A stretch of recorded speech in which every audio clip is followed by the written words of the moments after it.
ऐसे लोग जिनको अल्लाह के जिक्र और नमाज पढ़ने और ज़कात देने से न सौदागरी गाफिल करती है न खरीदो फरोख्त, वो उस दिन से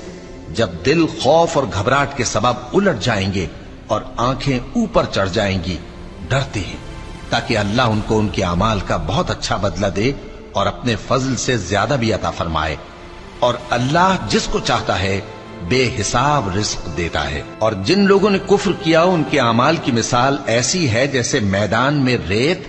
के प्यासा उसे पानी समझे, यहां तक कि जब उसके पास आए तो उसे कुछ भी ना पाए और अल्लाह ही को अपने पास देखे तो वो उसे उसका हिसाब पूरा पूरा चुका दे, और अल्लाह जल्द हिसाब करने वाला है।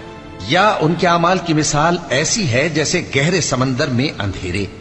जिस पर लहर चढ़ी चली आती हो और उसके ऊपर और लहर आ रही हो और उसके ऊपर बादल हो,